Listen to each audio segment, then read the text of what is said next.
Hello, everybody, and welcome to the first live broadcast of my new podcast, Everybody is Always Right, where we have long and fun discussions with special guest co hosts. So, since the first one, I'm going to explain to you a little bit what the concept behind Everybody is Always Right podcast. It's really simple. I've been browsing the internet since COVID-19 appeared, and I'm realizing that everybody has an opinion and everybody's absolutely certain that their opinion is the right one. And so I figured, you know what? Everybody is always right. What a great title for a discussion. And why don't I create a podcast where we can talk about what I'm good at, which is business, marketing, branding. But let's talk about everything else while we're at it. Why not? And let's bring in some guest co hosts that would love to be part of this, right?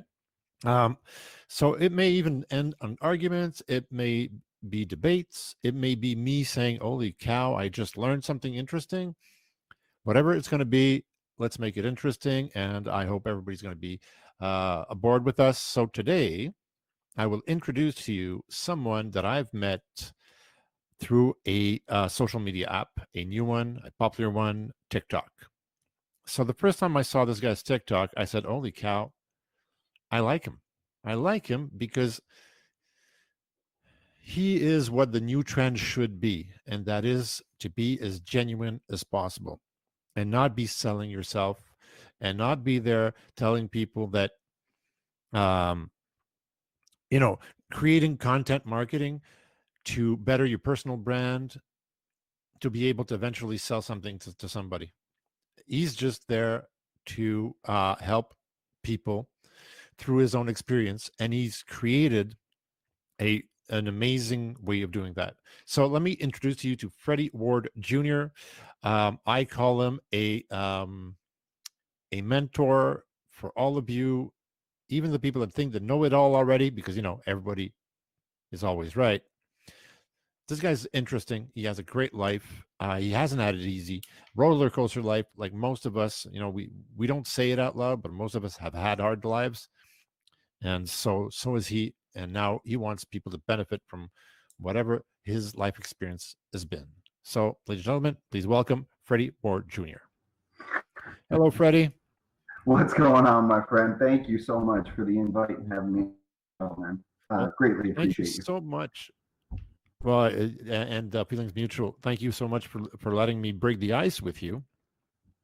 That is amazing. This is a new podcast, and so I needed someone I would enjoy speaking with, and I knew I would get along with, because I figured if you're going to make a first one, you might as well make it with someone interesting, fun, and so you're the perfect guy for that, fun-loving kind of guy. Right, and that's kind of like our story of how we met. I love the introduction you gave because, see, we meet people through different platforms. And once we meet them on that platform, it consumes all the other ones, and you start bonding on everything. But TikTok was the platform, and perfect example of what brought us together. Cool app, super fun. The thing I try to give people on there is stop being a trend follower and start being a trendsetter. Be different. Be you. And I see a lot of kids on there, and people have their opinions. Everybody's always right. Title of the show. With me, I look at TikTok like it's the younger generation. To me, it's what Facebook was in 2005 when I found it. I was like, oh my God, I can find all my friends from high school and we can share. But I just try to teach on it. That's all I do is bring value to it. That's all I know how to do. And I think you're doing a great job. And you're right. People judge. A lot of people are around there saying, well, why have a TikTok if you're going to do lip syncing? Why not? I mean, if that's what makes you happy, lip sync away, my friend. And you know what? If people follow you for it, good for you. That's the way I see TikTok, right? So you saw mine. I have two TikToks, one that basically doesn't have many followers, and I have my personal TikTok, which we've met on. Mm-hmm. And that one is mostly me and my daughter dancing. And I got 100,000 views for me and my daughter dancing. So why not? We choose our platforms. In your case, you choose all the platforms, and I like that, the fact that there's continuity in everything you do, which is amazing. So just to make sure everybody understands who you are, I'd like for you to kind of walk us through what brought you where you are today. And I know you've had some hurdles, but I know you're also, like, I'm a marketing guy, and you're an amazing salesperson, and it shows right off the bat. We can tell you have charisma, and I also know that sometimes selling is more about believing in something than it is about pushing something. So why don't you start us somewhere, like, I don't know, out of high school. What's going on? Who is Freddie? Where is he coming from? And why today does he want people to just feel better about themselves? Oh man, that's a great point, and I'm glad you said high school because I don't want to talk about my childhood at all. So I'll start right at high school. Junior year in high school, playing basketball. I'm 6'4". You know, a lot of people have said this when they see my TikToks. When they meet me in person, they'll go, "Dude, I thought you were 5'7" and serious." Because I always get to the point on my videos. You don't have as much time as your audience wants. You have as much time as they give you. So be direct. 30, 60 seconds, get your point up. 17 years old, junior in high school, just getting ready to have my second skin graft. I got pulled off of the basketball team. My parents just got divorced for the second time. It's okay. Everybody's always right. Mom's right and dad's right. And I kind of, when my parents got divorced and I went through the second skin graft, got burned by coffee when I was 18 months old. Always went through life being teased, made fun of. Was the guy that would never ever take his shirt off. It was 90 degrees out. You know, mom would walk up and go, "It's almost 100. Why don't you take your shirt off?" I'm like, "Nah, long sleeve shirt, I'm good." But that's just from being teased and bullied, you know, my entire life. So out of high school, my parents get divorced. I just get this done, and I don't even finish high school. I literally turned into James Dean. I was like a rebel without a cause. You know, my parents were no longer together. I had this big burn in my arm that I just got done, and I kind of went off the deep end right out of high school. Didn't finish, and my mom like begged me to go back and at least get the GED. You know, she's like, "Please, I don't need a diploma, but give me something to hang on the wall." It's actually still hanging on the wall down in my hometown. But yeah, went off the deep end. Kind of got involved in a lot of bad things. Started drinking a lot, partying a lot, doing a lot of drugs, making a lot of bad choices. And Six 6'4" on drugs, that cannot be a good thing. It must have been scary. And I was very influential at that age because, you know, my dad had just left. And I came back to him. That's the thing. When my parents got divorced, my mom moved me down to Indiana, which is my hometown. That's where I was born and raised until I was like 10. Small town, population like 1,300 people. You know, you get a ticket and your name's in the paper. One of those. I came back and stayed with my dad, but I was out of control. When I started to get on my feet a little bit, I got a house. Not proud of this. Had a roommate who's my best friend. He was actually the best man at my wedding. He was working and I was selling drugs to pay the rent. And it was like a once a week conversation we'd have in the morning of him going, "You need to get a job." And I'm like, "Why?" "I'm paying my rent. What's your problem?" He's like, "You can't do this the rest of your life." Well, this is a story I've never told anybody, not even you. Wow. Well, thank you. Yeah, I don't like digging into this, but in order to heal, I guess you kind of have to share it. So you have to, and it gives perspective. I had literally just met my drug dealer and like got a pound of weed, okay, on front from him. There was a guy that came over to my house that night and wanted to buy something. I didn't like him and I didn't trust him and I was weird. So I was like, "No, dude, just go on." So I'm starving. It's like 1:30 in the morning. You know, I had the munchies. Let's just go with the munchies. I go down to the store to get something to eat at 1:30 in the morning. When I come back in, I walk in my bedroom. There's like shoe prints on my bed, and the windows broke out. And I go look, and like they stole everything. Oh shit! I backtracked out my window, and I found a couple things, a couple bags, and I'm like, well, at least they didn't get everything. I remember having the worst night of my life, and I thought, this is it, man. I owe this guy for this, because we had done business, a year, and I was just trustworthy. I've always been one of those trustworthy people. Like, no, just take it, pay me when you get it. But when something like this happens, it's different. The next morning, I wake up and I'm just like, man, yesterday was a blur. And I go down to the gas station to get a pack of cigarettes. When I came back, the police raided me, and I got in trouble for what I found.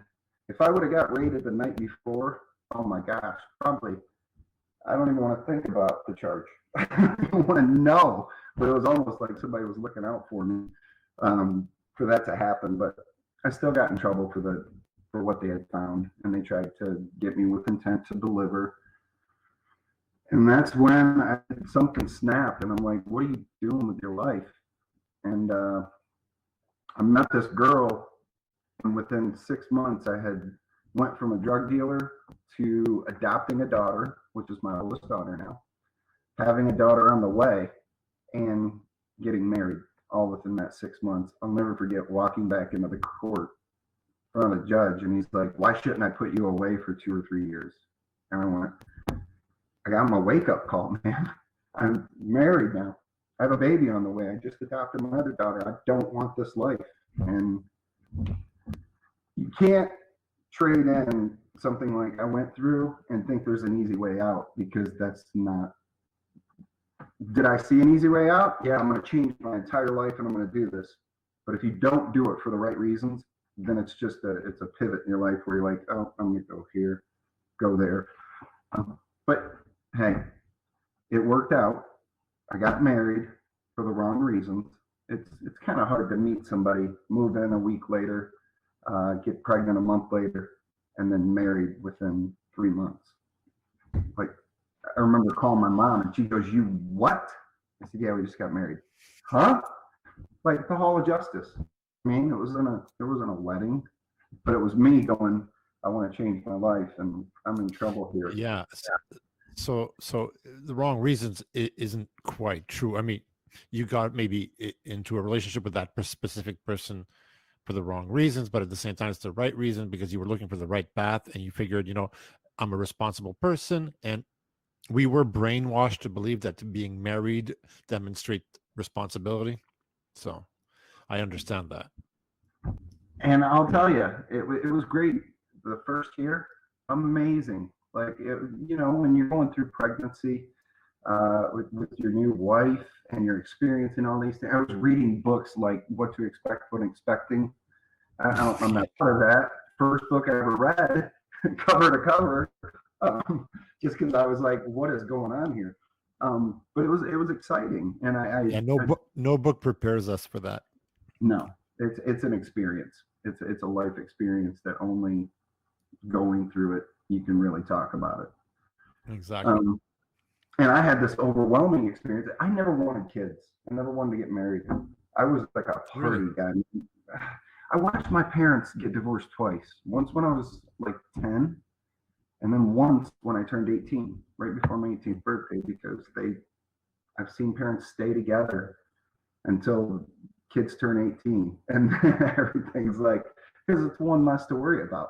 But I came from divorce, so I never wanted to get married, and I never wanted to have kids. I didn't think I'd be a good dad. I was just in that mindset, and it's a mindset you get into of, I'm not good enough for anybody.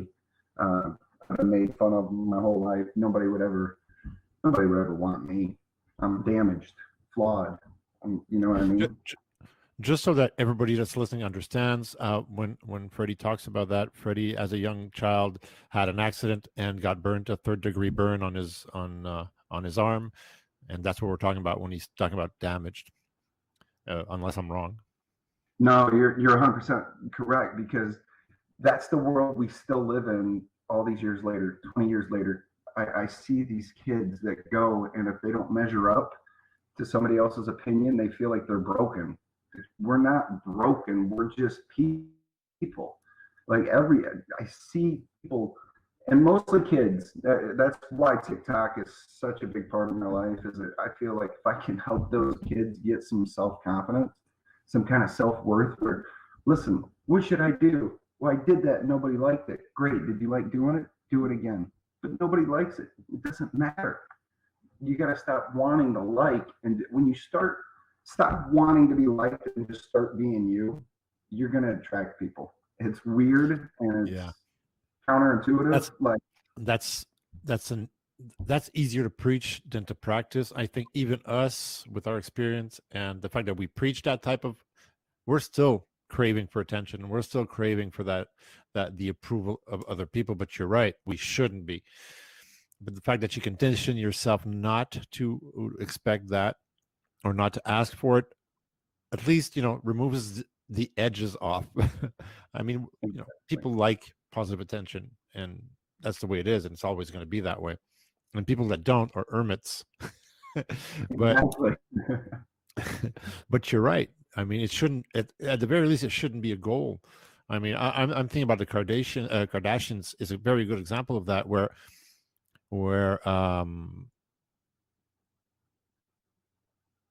their personality and their looks reflect what the people on the other side of the camera want it to reflect, right? So, and that's why they keep transforming themselves. And I'm not saying they're not happy in that, and they don't seem to be, but maybe they are. But the fact is, they're modeling their own minds and their own bodies to what they think people want to see, instead of showing people what they can be. So that's a good example. Yeah. And in my opinion, the reason the Kardashians blew up the way they did is they also, now they've kind of pivoted and went in a new direction. But when they first came out, they were willing to do something, in my opinion, now a lot of people are willing to do, which is show the bad, show the drama, show the chaos, the ups and the downs. Absolutely. Everybody watches a car crash. Everybody stops and slows down to watch a car crash. Absolutely. And there's not many people that are willing to share themselves like that, because it's shameful. Come on, man. I don't want to. That happened to me. I'm not going to share that. I'm just going to share the perfect polished version of me. That's what I want. You know what I mean? And that's not what we resonate with. It's that too, though. Yeah, it's that too, though. Yeah. But you're right. You're right. They well, start with Kim with her porn video, and then after that, it doesn't matter what you show; it'll never be that bad. Exactly. Oh, there we go. My camera just went off. Let me set it up. Okay. Keep talking, because I can hear you. Anyway, so you were at that point where. Yeah. You reach a point in your life, and I'm going to say this because I'm coming from experience. I'm 43 years old. This was when I was 24. I mean, 24 I got married at. And I just came to a point in my life where I shifted and went into this whole new life. Drugs were out the window, smoking cigarettes was out the window, booze ended up was out the window. I was now a dad that had a baby on the way. And this was like, when you have a child, and I got to do both. I got to adopt one that I fell in love with. This girl was like, when I first met her, she was like my shadow. The Charlie Brown dust cloud, the little guy. That's how everywhere I went, I was like, hey, I'm going to climb up that tree and chop a couple of those limbs down so that we can get more sunlight in the pool. And she'd go, okay, Dad. I'd take a chainsaw out there. My wife would come out and go, what are you doing? I'm like, just trying to get some more sun in the pool. But I fell in love with her. And then when you have a child of your own, see, that's the difference between me. I don't see it as like blood doesn't matter. Macy, the first girl I adopted, she's my daughter. She's been my daughter. She's now 24 years old, and she's still my daughter. It's not about blood. And a lot of people say, well, when you have your own child, you feel different. And I got to disagree with that. I love each of my daughters just as much as the first one, and whether or not they're my blood daughter. But that's what my purpose became, was being a full-time father. And, my wife at the time owned her own business. And so money wasn't really an issue. When we got married. Let me pause you there for a second and get back to you adopting a daughter. So you're saying that it's the same thing as a blood relative, right?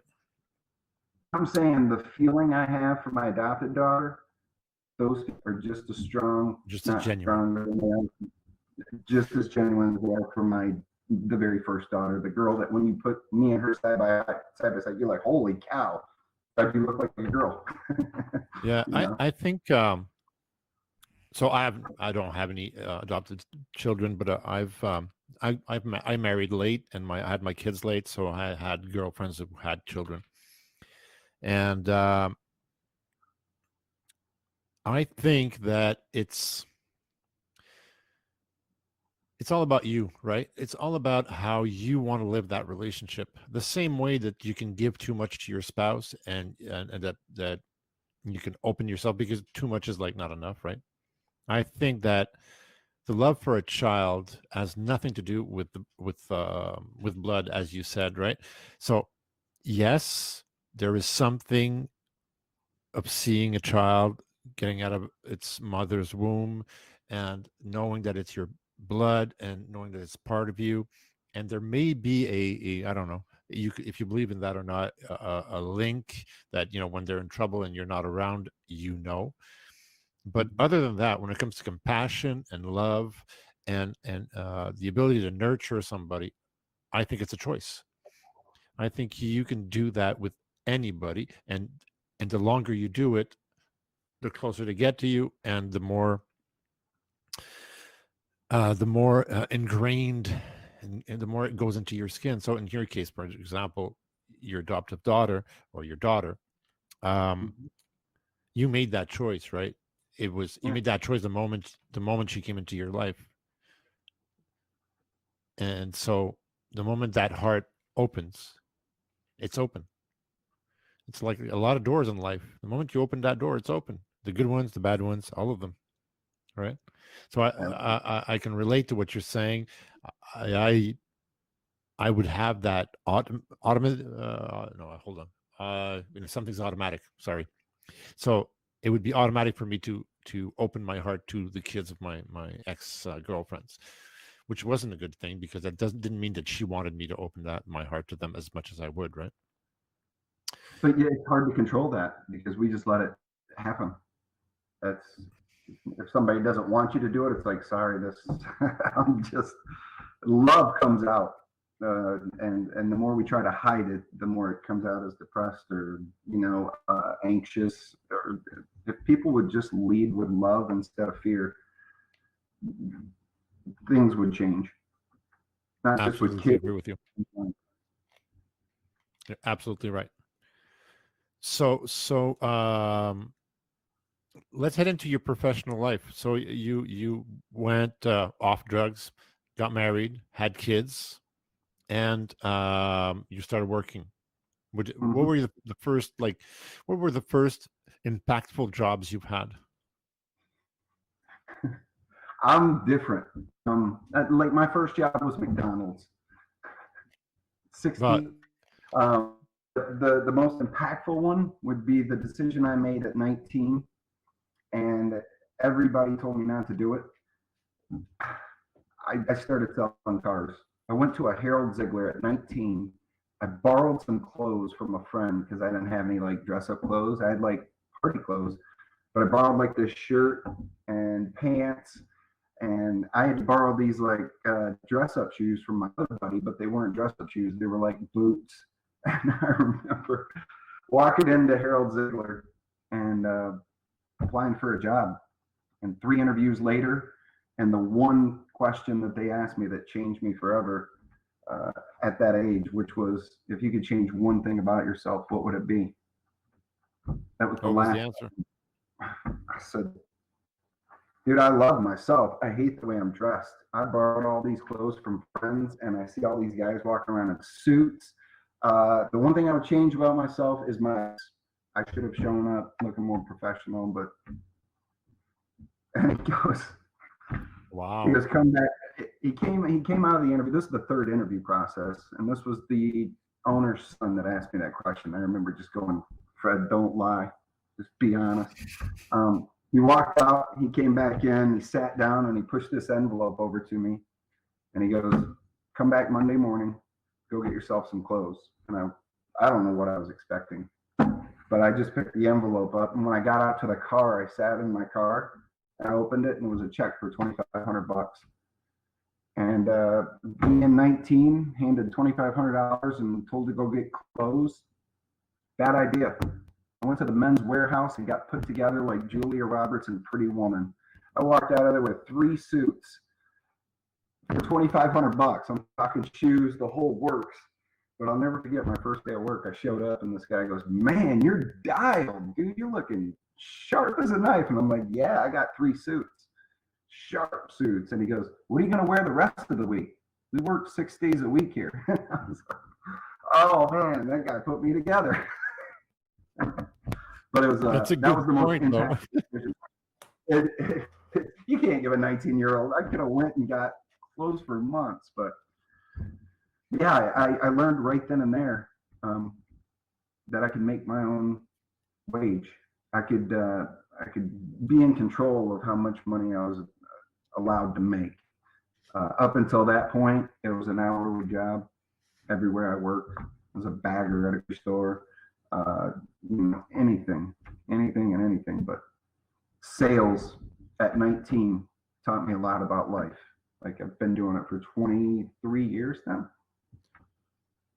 So, okay, I have a point to make about that. I did my French podcast on Tuesday, and my guest host was my brother, who was an amazing man. He's 12 years older than I am. So we have a lot of distance in my family. We're 4 kids, and we all have about 5 years in between ourselves. So you can imagine the age difference between the first and the last one. And I'm the baby, of course. So I started working for my dad first, who was a big businessman, big company, a lot of employees. And the first job he gave me is helper to the cleaning guy. That was my job for a year, right? So my point is, all those jobs, the McDonald's jobs, what was the other one you said? Bagger at a grocery store. Bagger. I think they're such an important part of a boy's or a girl's employment process. I think everybody needs to go through those little jobs because they make us learn a little bit of discipline. All right. So McDonald's is really well known to give discipline and show people how things work. But between you and I, what it does show is that you don't want to do that for the rest of your life. Mm-hmm. Right? I mean, these jobs, if I didn't pass the broom in a huge warehouse, I would not know today that that's not what I want to do for a living. Right? I mean, they make us appreciate a lot more, and they make us work a lot harder because you work a lot for very little. And then when you go, if you keep that up and you switch from jobs that can make more money, or you decide to open your own business and you keep that work ethic, then you're fine. You're going to make it because, I mean, it's all about hard work. I mean, I don't care what people say. It's about hard work. No matter the job, if you don't work your ass off, if you're successful, it will not last. I guarantee you that. So yeah, those little jobs, they're like the wake-up call, and they're the first steps for us to appreciate where we're going with that. Anyway, so that's my little You're supposed to be able to. I love it. And the McDonald's job for me, McDonald's, I think, at least back in I guess this would be the 80s, whenever it was I got hired. I think they hire on personality too, because I interviewed with a guy named Marvin, nicest guy in the world. This was my manager, but I remember asking him. He goes, "What position were you applying for?" And I'm like, "The one that nobody wants." And it was drive-through. Like, he was like, "What do you want to be a counter person?" I'm like, "No, I want to be the person that in the drive-through." What, the money taker? No, the person that when they pull up, I greet them. Like, I love that. Hey, I actually got pulled off a drive-through because you're not allowed to do voices. I would have some fun with it, I would do a Scottish accent when they ordered, and then when they left, I'd go, "Thanks, have a great day." And they're like, "Come on, man, what's wrong with you?" But I had fun with it, and it was also you weren't allowed to do that. Most people. After I did the, "Welcome to McDonald's here. What can I get you?" It's like somebody had heard about it, and they're like, "You can't do accents on the drive-through." Thank you. Come again. You can't do Yeah. that. But Yeah. my boss No, was cool. But yeah, that makes sense. it's also having fun with your job. Like I learned from a very early age just to have fun. People look at work like I know a lot of people that go to work and are miserable, and they say they can't leave, or that's just the Right. story they tell themselves. I can't leave. I got responsibilities. Sure, you can. You just got to pick something else and go where the fun is. But Yeah, insecurities. That's a different ball game, I guess. Um, you know, I am not an insecure person, and so I insecure everybody else in my life. So I understand what you're saying, but I'm challenge driven. I've started so many businesses and so many projects, and I'm still starting projects, and I'm never afraid of. Well, I'm always afraid. It's not true that I'm never afraid. I'm always afraid, but I don't know. I'm an adrenaline junkie, business adrenaline junkie. So I'm and more afraid of having a regular job than I am starting a business, unless it's really something I am good at. Like if you hire me as VP of marketing, which people have, or general manager, or director of marketing, today I'd be comfortable in it. But sure. but it took me a long time. And when I started in the ad field in 1990, so I was never the normal guy, right? So the first thing I told, and my boss was my brother, who had a big ad agency. I told him, listen, I'm going to work for you, but you don't tell me what time I come in. I come in when I come in, and I leave when I leave. And nobody liked that because the rest of the staff get jealous, right? The rest of the staff start complaining. But I'd arrive at 10, but I'd leave at 3 o'clock in the morning. And when they needed to do, longest day of work I did was to come in on a Monday and leave the next Monday. Because we had the project, a 3D animation project, we had to deliver for Nortel. You remember Nortel, Northern Telecom? Yeah. And we had to deliver that project, and everybody had failed, and there was 1 week left, and the hard drives had crashed, and I rebuilt the entire project in 2 weeks. And the last week, I came in on the Monday, and I must have cost a fortune in coffee because I never went to sleep until I delivered the project on the next Monday.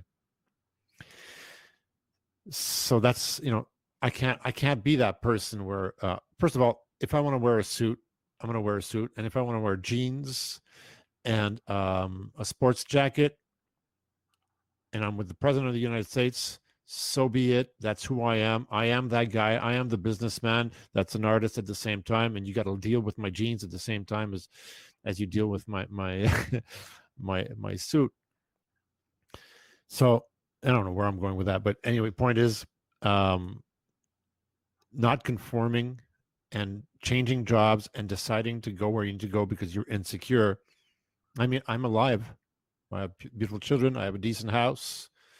I go camping. There's nothing missing in my life.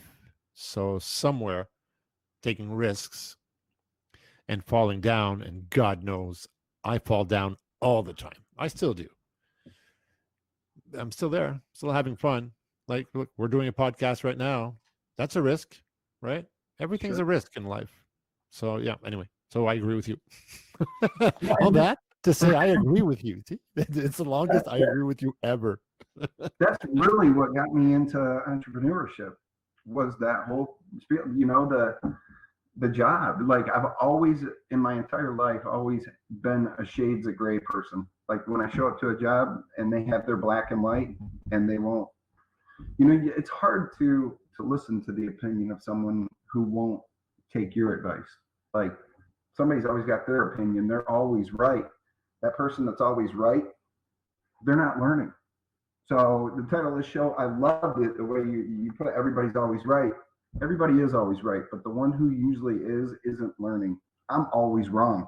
I enjoy being wrong. I enjoy the fact that when we started this podcast, it didn't work right when we got it. I couldn't hear you. You couldn't hear me. And it's like, I love those little failures because it's just all you're doing is figuring out the instructions. Failure is full of instructions and lessons. And if you don't take that away from them, then failure is just an experience. It's just something you experience. That's why you see people, most people that fail over and over, they don't ever take the time to learn the lesson or to learn what caused that failure, so they have it again, and then fear even piles up a little bit more. But I have a mentor that's working with me right now that is teaching me this, about failure and how important it is to fail and to keep failing and keep trying. So,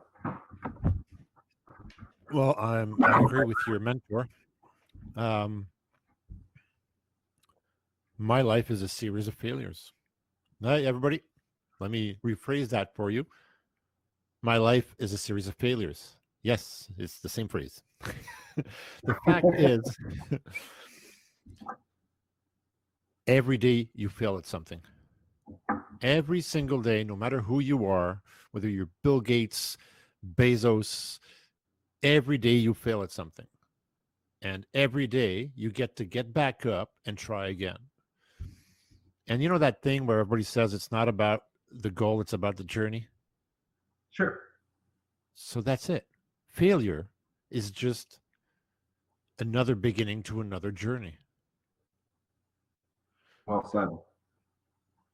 If you don't fail, you don't get to back. It's it's like waves. My mother used to say that, like a marriage is like waves, right? It goes up and down, and you just need to be able to ride through all of it. Well, life is the same thing.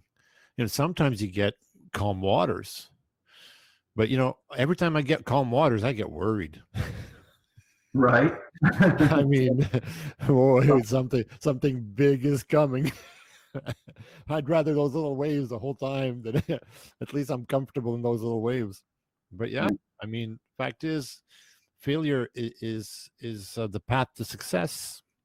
I mean, and that success that you will reach at some point will eventually be a failure. Maybe not the failure you think it is, but it will be. I mean, Sure. look, Bill Gates is the best example of that. I mean, he's being demonized like crazy, yet all he's trying is to help people, right? I'm not saying his methods are good, and I'm not judging the method, right? The intent is good. The intent is to help people, right? And yet, that's thing, really right? perfect, right?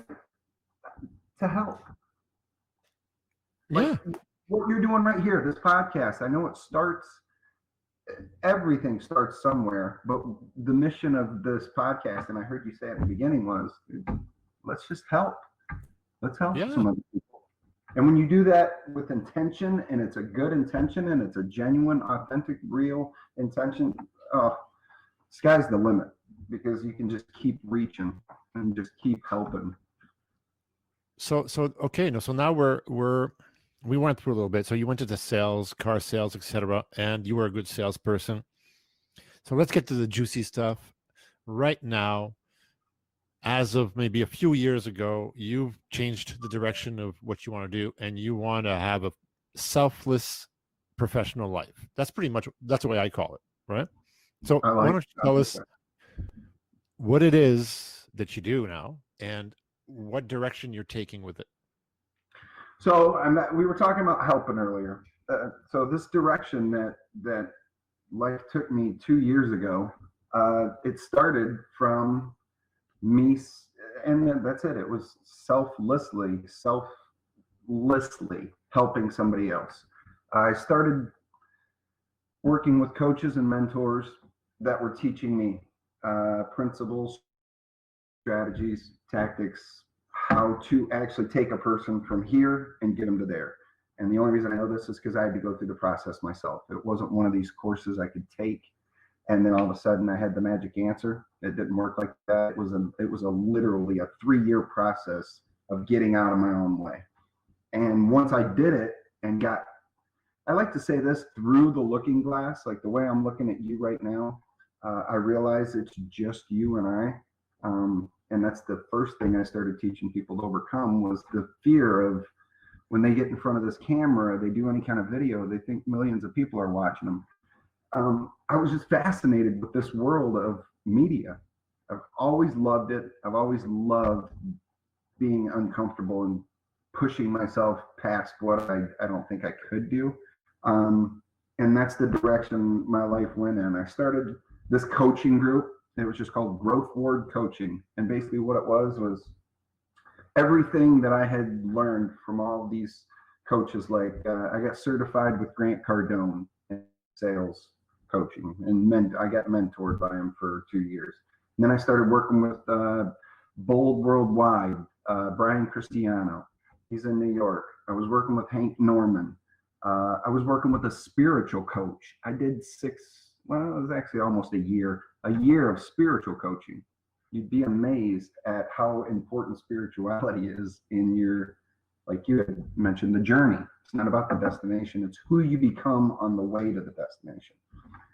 So working with these people in a little private group for a year, and out of the blue, one of my clients that I had just worked with for free and just helped, he calls me up and goes, "Why don't we move to Vegas?" And I'm like, dude, I was selling cars at the time. I'm like, I can't just up and leave and go to Vegas. He's like, "I'm telling you, in a couple months, man, I'm moving to Vegas. I'd love for you to come with me. Let's start a coaching and mentoring business out there. We'll start working with all these people in Vegas." It was really popular out here before the pandemic. But I left the car sale business in like May, and then I moved out here in September. I had $100 to my name. I remember the day he called me. He goes, "I'm leaving tomorrow. Are you coming or not?" And I'm like, dude, I didn't save up for this. I can't do it. I can't uproot my life and just start over and move to a town I don't even know a single person in. But I did it. I don't know what it was. I remember asking my wife on the way to the airport. I had like this panic attack, and I was in a hot sweat. And I looked over at her and I just said, "Am I doing the right thing?" She goes, "Whether it's right or wrong, you're gonna do it. This is the man I married. This is who you are. You're trying to better yourself, and you're doing it for your family." So I moved out here with $100 last September. Business didn't work. My business partner and I tried and tried and tried, but you can't force something that's not in line with your vision. You just can't force it. It won't work. You won't. Well, you're right. You're absolutely right about that. It's got to flow naturally. And that was the business partnership. You know, I worked with this guy online. I'm just talking like this, the way that we're talking. This was my coaching sessions with a room full of people in a private setting, and that's what they loved, is it was private. So they didn't have to have it on social media. But we came out here, and when I met him in person, and this is the biggest takeaway I can give your audience right now, is be who you are in the real world. Be the same person on social media. Don't be this person that you put out and you're optimistic and you're positive, but in the real world, you're still mad, you're still negative, and you're still mean. And you say that, I mean, just be who you are on social media in the real world. People will respect it so much more. And like I said, forcing it was me going like this. I can't do this. You know, once I learned who a person really is, I mean, and you really learn that in the flesh. I always tell people this: press the flesh. You can market all you want on video, but the more chance you have to get in front of somebody and shake their hand, look them in the eye, it completely changes everything. But you can't force it. So now you're mentoring, is if I understand this correctly. That's pretty much your professional life right now, is to mentor people. So Yep. I read somewhere, or you told me that you also help fathers with children through, I'm guessing, harder times, etc. So is that through also your mentoring, or is that like a side hustle? That's not even it's not a side hustle. It's my mission. Like, I'm on mission to impact fathers who've been alienated from their kids, or mothers that have been alienated, because it goes both ways. And the reason that's my mission is you're asking rough questions here. I think your mission comes from your pain. And I talked a little bit about my story earlier. You know, into drugs bad, changed my life, got married, adopted this daughter. had two more daughters. In 2010, that ended in a divorce. We separated in 2008, and we fought each other in court for 2 years for one reason. It wasn't about the money. It wasn't about any of the property. It was about the kids. That was like when I got married and adopted Macy and then had my daughters. That was my mission, like to help them avoid the pain I went through growing up in my life. And that was my mission, and it got taken away from me in 2010. Went from being a stay-at-home dad 365 days a year to being allowed to see him 4 times a month, and when that happens, dude, it's traumatic. It's pain. But how does that happen, though? How do you, because here in Canada, it's 50-50. You have no choice. I mean, the mother cannot tell you can't see your kids. It doesn't work that way here. That way, it starts 50-50. And then she has to demonstrate that you are not a good father for you to lose. So I have a friend that lives in Colorado, I think, who's going through something like that too. She left with her daughter and to live with her mom. And he's like, if I try to go see my daughter, they're going to put me in jail. I'm like, what? No, they can't put you. Yeah. And plus he's a Canadian, so it's a lot more complicated, dual citizenship. So she can really mess things up. She could like have him removed from the US. Yeah. I don't understand that process, because here, I mean, first of all, God forbid someone tries to take my kids away from me. No government's going to go after, God forbid. Nothing's stopping me from my kids. So how does it work in the US? How does that happen? How can you not have the guard? It's different. And you know what? My ex-wife was very knowledgeable. I was her third, I think, second or third marriage that she had been on.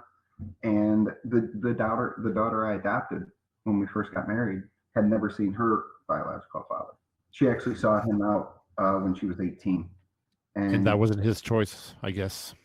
Wasn't his choice. The way it works when you get divorced, 90% of divorces here in Michigan, where I was from, custody goes to the mom, and the dad is allowed visitation. That is insane. Yeah. I don't know who decided that motherly love was more important than fatherly love, but that is the biggest bullshit ever invented. There is no such thing as bad or good like worst fathers, and there are bad mothers and there are bad fathers. Sure. The only reason the crime rate is higher or complaints are higher is because men don't complain.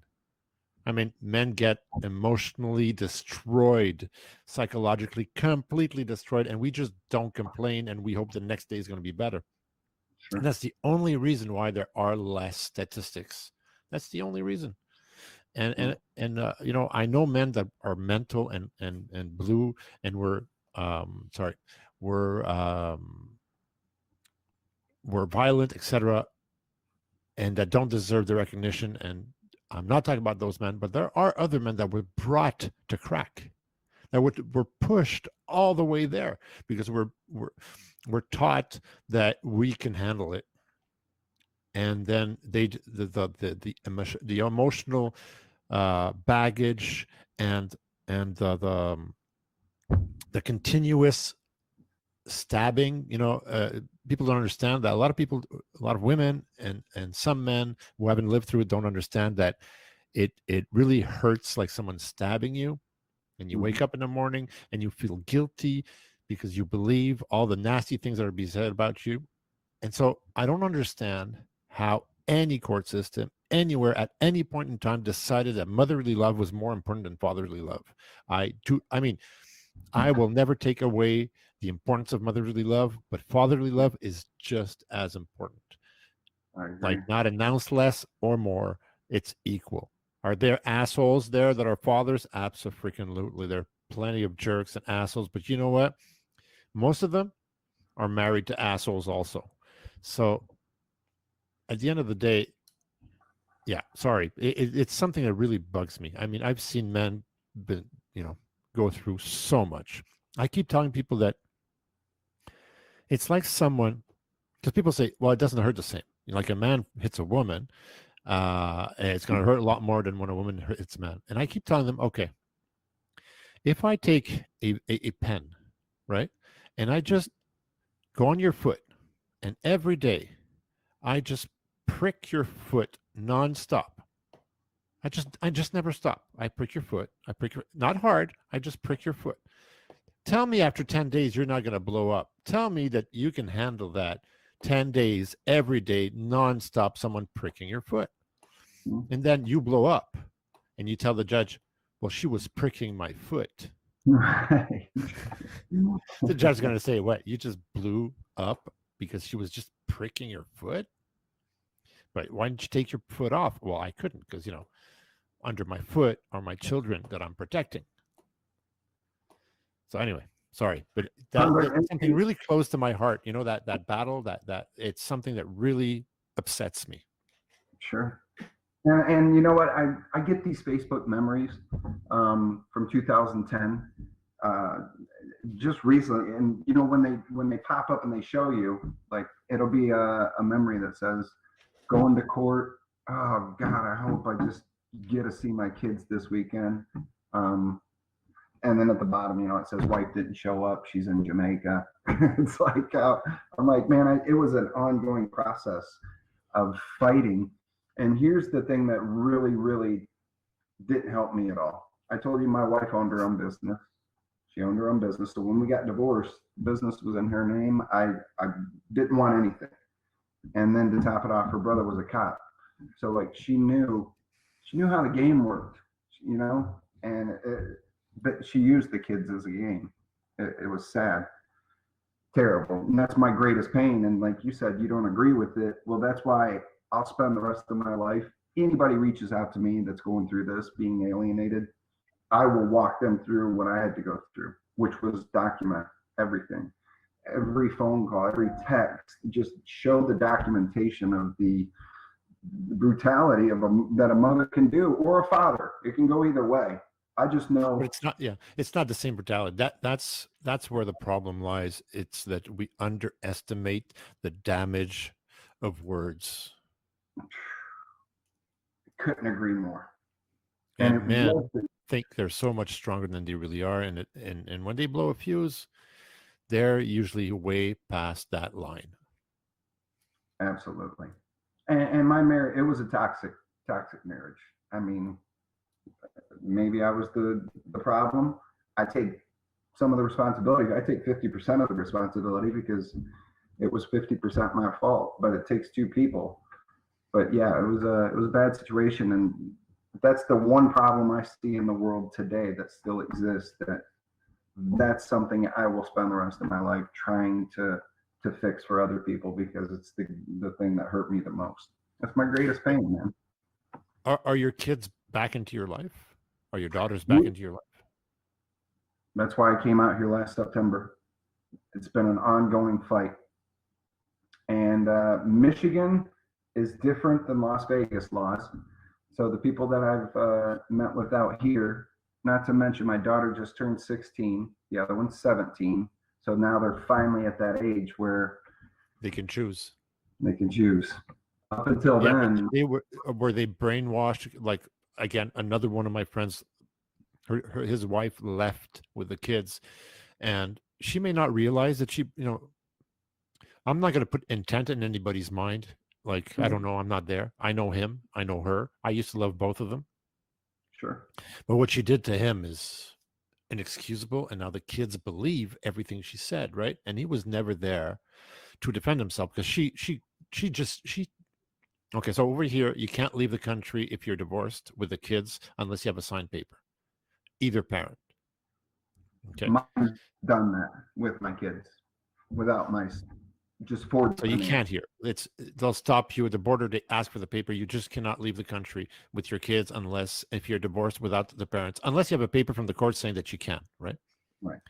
So he didn't know he was at like a bad relationship with her, and so he signed the paper. He goes, "Yeah, sure, go ahead, no problem, and I'll even go see the kids over the end."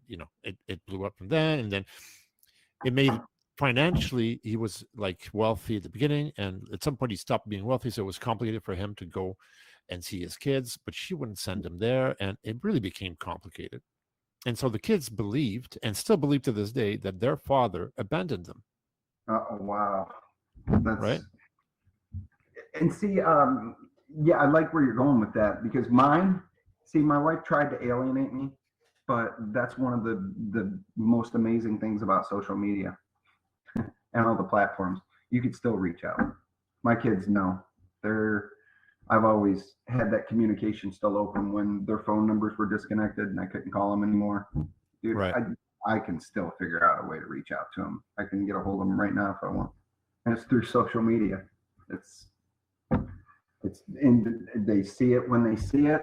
A phone's Yeah. not going off, so their mom's not like, "Who's that?" You know, it's one of those things where they just don't tell mom that they still talk to dad. Which That's too bad. it's sad. It's Yeah, terrible. that's really too bad. I mean, and you have to wonder what's going on in a person's mind when they're letting, like, she probably really believes what she believes is true. You know, everybody's always right, like the show says. So she painted a picture of you, and oftentimes, like, listen, everybody, I am not a shrink, but I'm a man. I've been married for 20 years. I am separating. I'm officially telling everybody I'm separating right now. So um I'm lucky because we're both genuinely in love with our kids, and we both know that we each need to be in our kids' lives, and we want to, rise above our relationship for the kids' sake. Now, it's not true for everybody, and so often what I've noticed, and again, I'm not a shrink, but often what I notice is that they not being women, they being the spouse, they will take all their irritation, whatever irritates them about you, and where you fail, because we do fail, right? I mean, we fail. I am who I am, and seriously, I don't know how she did it. Yes, we're getting separated, but 20 years with me, I wouldn't live 20 years with me. I wouldn't. I mean, I wouldn't. Right? So, you wake up every morning and you look at yourself in the mirror. Every single person right now that's watching, and every person that is not watching, can barely stand themselves, but they expect the other one to stand them. They expect the other one to love them unconditionally, and you don't love yourself unconditionally. I mean, that makes no sense. So they take those little things that bug them and they put them above everything else, and they forget all the good things, and they erase it from their memory. It'll come back in 20 years, but I mean, that's the greatest cause of cancer. Just so everybody knows, the greatest cause for cancer is the retention of hate and the retention of bad memories. You keep it in, it'll rot you from the core. And that's where it comes from. That's where it comes from. So they create this image of you, which is not you. And they forget the good stuff because the irritants were so present in their life at the end, and they would only, they would live in that little black cloud, and they would carry that black cloud everywhere. And so they forget all the good. And there was good. It doesn't matter, you know. I mean, I know, like, toxic couples have had good times together. Sure. Sadly, some, it's like once a week, and the rest of the time he's beating her. And so that is not a good, that's not a good fit. And they both need to leave. But the truth is, everybody has good moments once in a while. And sadly, when you're separating, or when you're getting ready to separate, and it's not just the person that's being left. Very often, it's a person leaving that's mad. I mean, I don't know why that is. It's the person receiving the news of the breakup that tries to cooperate and make it easy, and it's the person that's breaking up that's mad.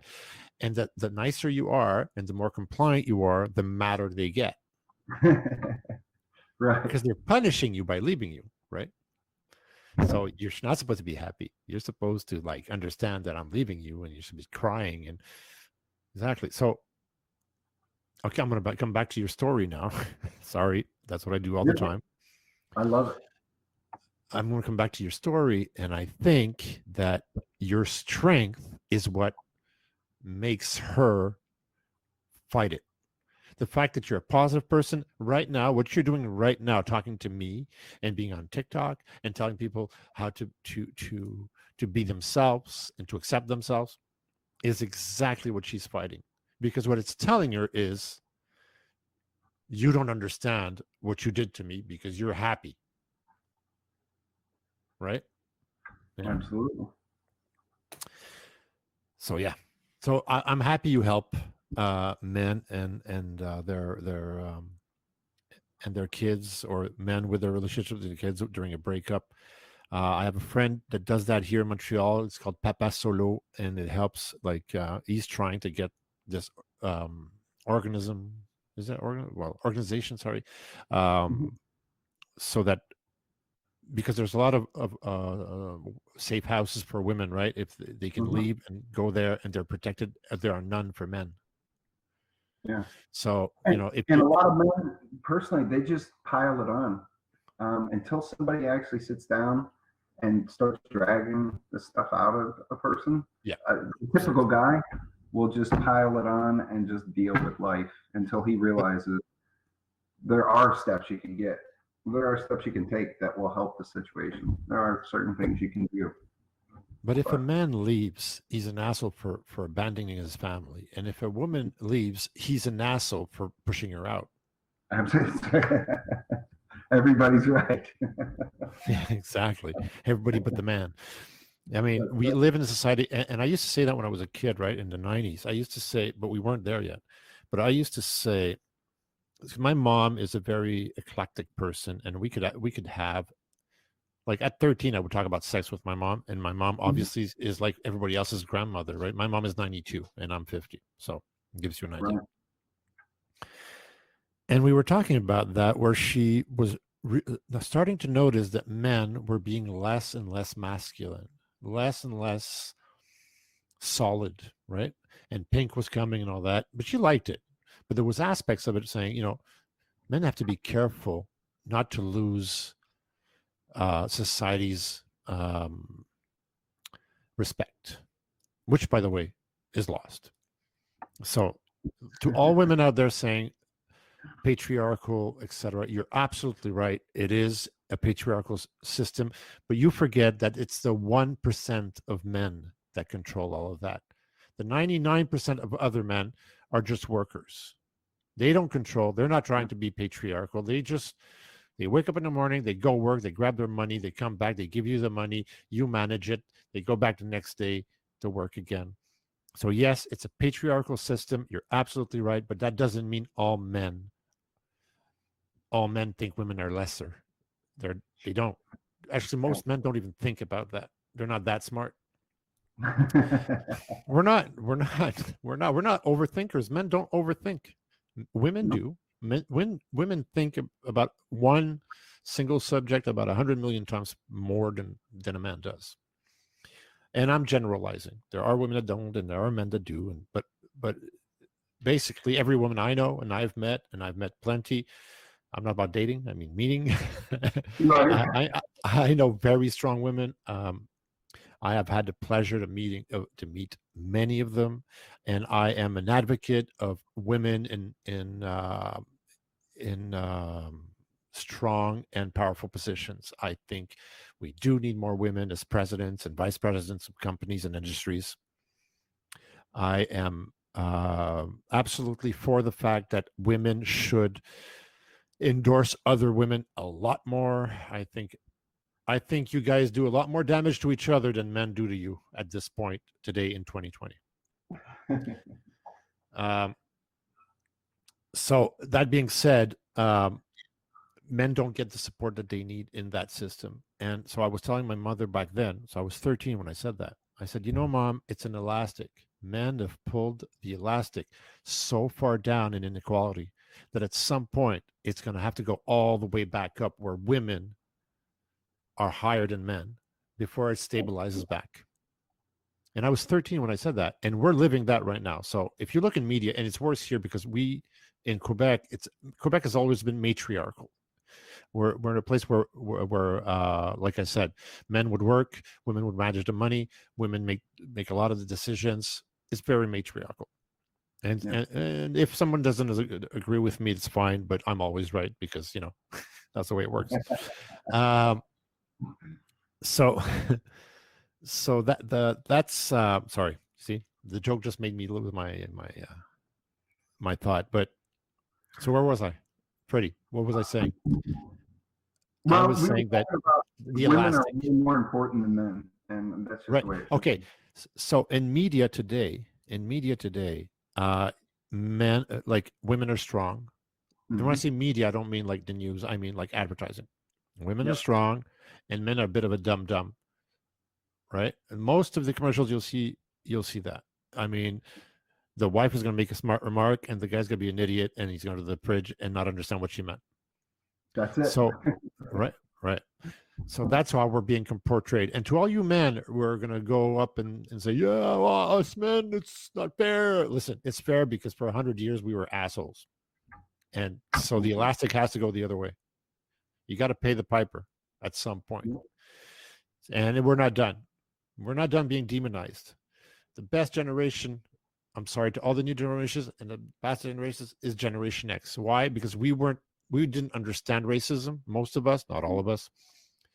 We don't understand racism or sexism. I mean, my friends, where I come from, women, men, we don't understand that there's a difference. I mean, we do, but we don't. And it's a Exactly. generation that was a lot more open, that would and so sadly we're going back into machoism because the media took advantage of the pink years and started bashing a little bit more men, and now younger men in 14 and 15 and 16 and 18 and the rap game and everything online is switching that around, and men are starting to like say, well, we're men and I like being men and you're just a girl, and of Right. course, all the girls like Cardi B are playing the game with them, right? So they're saying, yeah, okay, I'm just a girl. I'm a tough girl. I'm a rich girl, but I just want you for your buddy and your money. Social mayhem. So that's where we're at, right? So in this reality, we have to find a way that men stay respectful, understand that being equal also means being different, and it goes both ways. You will never be the same as a man, and a man will never be the same as a woman, but that doesn't mean you're not equals. And that is the same thing for the color of your skin. It's pigmentation. It's the fact that you were born in a country where there's more sun, you're going to be darker. And if you live in a country where there's more sand and wind, you're not. And that's the way it is. And it's the only difference, the only thing that differentiates us, right? And our history and how society brought us to where we are. And we need to bring that. We need to be at some point where men are not treated like assholes, and women have to accept that fact that yes, men are sexual beasts. We are. It is our first thought. The reason we get married, ladies, is A, to get a family, and B, to have sex on demand. It That's is. just the truth. It is. And then the first thing a woman will cut when she's mad at a man is the only thing she shouldn't, which is sex, because then you start the frustration process. Yeah. That's the way it is. Anyway, so that being Well, said, there here's is a little inequality. from that. Going through a divorce and just I talked about a lot about the pain that I went through there. When you stop looking for the right woman, and then you turn it inwardly and start then like focusing on becoming the right man, you will find the right woman. That's what happened to me after this divorce, being alienated from my kids. I thought, that's it, man. I'll never get married again. I'm never having kids again. And then I just turned it towards myself and started focusing on becoming the right man. And the next thing you know, 4 short years later, after my divorce in 2010, a woman came into my life that is the complete opposite of everything I've ever known. And it's because I stopped looking for her. It was like when you start becoming a better person yourself, you'll start attracting that. And you going through your situation right now, my heart goes out to you. I know how difficult it is. And I know there's no real way to share it. I didn't know how to share mine. I can't say anything bad about my ex-wife because she gave me three beautiful children that I love dearly. So I don't have anything bad to say about her. But this woman I'm with now, that dated for 4 years, met her in 14. We dated for 4 years. My three daughters all gave me the go of, hey, when are you guys going to get married? I'm like, wait a minute, you guys aren't even supposed to like her. We love her. Like, I hid my wife now from my kids. First Really? 6 months. First 6 months when I started dating her, she's like, am I your dirty little secret? I'm like, no, it's not like that. I just gotta make sure I'm not introducing people to my daughters. But I'll never forget when my kids first met her, they were like, what? You met her 6 months ago and you've been hiding her this whole time? I'm like, for your protection, you know? I think you did the right move. I think you did the right move. I think gradual is better. Absolutely. And it was. Plus, you weren't ready. I don't think you protected them. I think you were not ready. 100%. I was scared. I was terrified. I'm like, Yeah, yes, Dad, makes stay me. But yeah, yeah, that makes sense. got remarried in 2018. Never thought I'd do it again. But I'm telling you, when you start, that's when I really got serious about. That's when I started working with my first coach, mentor, and great friend now, Hank Norman, who, crying on air, like going on a show and actually breaking down, it Right. changes you. Like, it changes you. Like, as a person, it changes the person you become. Like, if you knew me in two, you don't know me at all. Like, I've changed so much. I am not that person. The insecurity that I had back Right. then, I had no self-esteem back then. It's like I had to work on all this stuff, man. And my wife has been the biggest influence in my life now because she's been like instead of fighting somebody, she's me support. You wanna do a podcast? Oh, you wanna go to Vegas? Whatever you want to do, let's go do it. Because I'm not normal. The things I've done have not been normal. You don't just move to Las Vegas and start over and then figure it out unless you take that first risk. And I promise you this, the risk is always worth the reward. Like, there's always a reward with every risk you take. Most people won't take a risk. I encourage people to. Yeah, I'm not really. I can't agree with that, but I don't think there's always a reward with a risk. I think some risks are stupid. You know, I mean, if you throw yourself down a building, you're taking a risk, and the only reward you get is a little wind in your face, Right. and then concrete. There's so many sayings out there that annoy me sometimes. You know, they don't annoy me, but we generalize sometimes and say, we say things like that, and we don't realize that it's so circumstantial. Like when someone tells me there, there's always a way out. It is Yeah. so, I know it is so Western American, North American way of thinking of things, because you know what? Tell that kid in Africa, you're living in a life where you can afford to say there's a way out. Mm-hmm. Don't tell me it's the human and God is there and there's a million kids out there dying every day and they have no way out. No matter how freaking amazing they are, and they wake up in the morning and they believe in themselves. Listen, Right. I don't, even if they listen to Tony Robbins for freaking 60 days, they're still going to die the next day.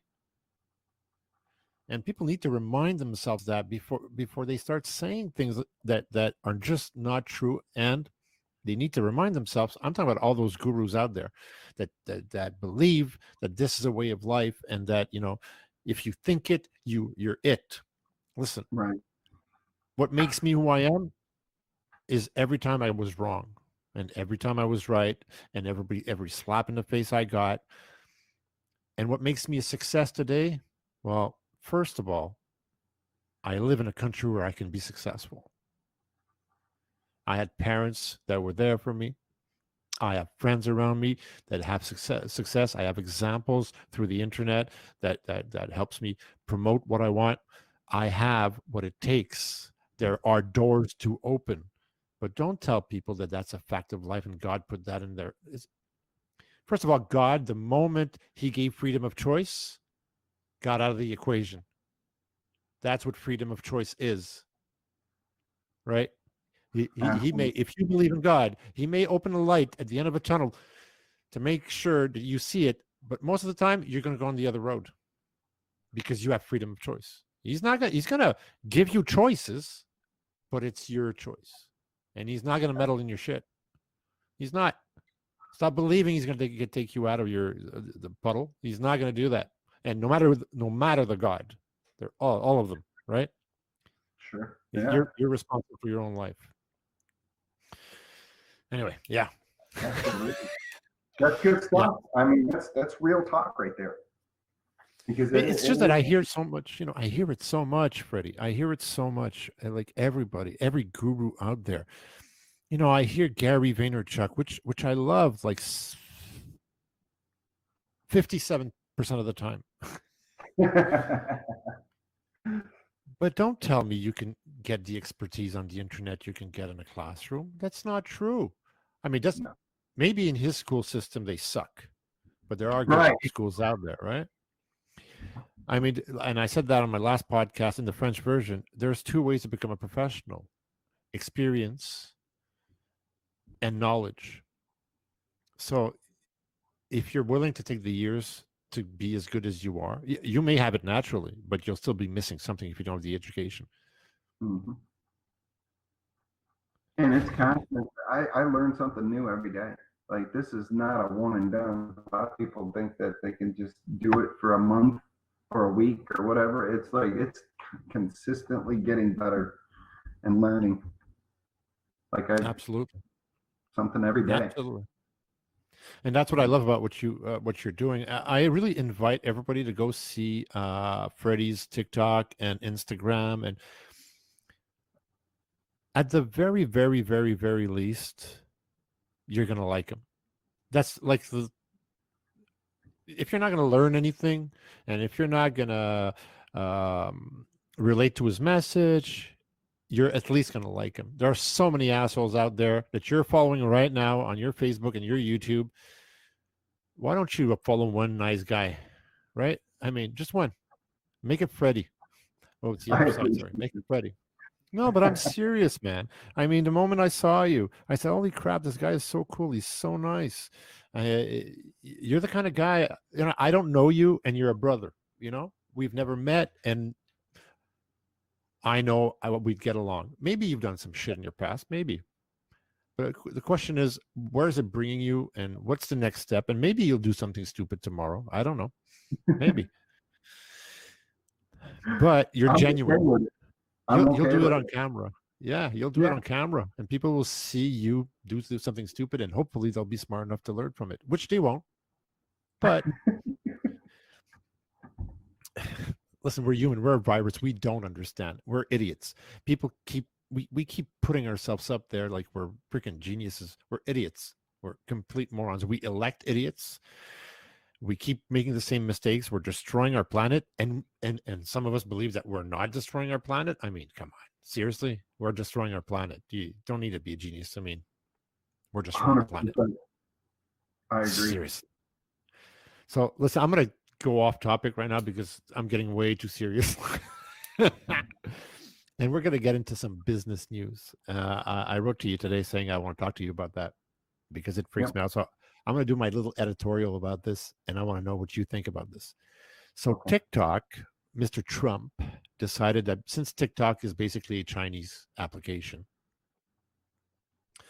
he wants to ban it, right? It's a political move, like all his moves. And he wants the control to come to the US. And we have a lot of companies bidding to buy TikTok. Mm-hmm. But then you learn that they're not buying TikTok. They're buying TikTok USA.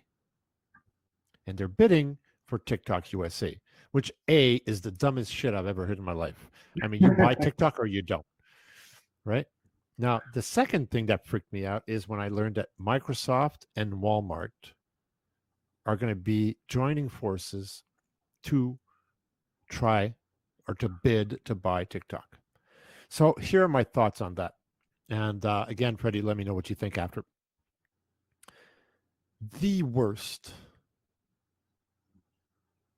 marketing in corporate multinational has been done by Microsoft. Microsoft is the most hated brand there is out there for everything they bring to the table. They brought the smart house to the table. Everything you see, they saved Apple. I mean, Bill Gates bought 30% of the shares of Apple. So Apple doesn't close, and you guys are like, Apple, Apple, Apple, and you hate Microsoft, but my Apple wouldn't be there if Microsoft wouldn't save its ass. Mm-hmm. Every time they launch a product, it's a semi-failure because the marketing isn't there.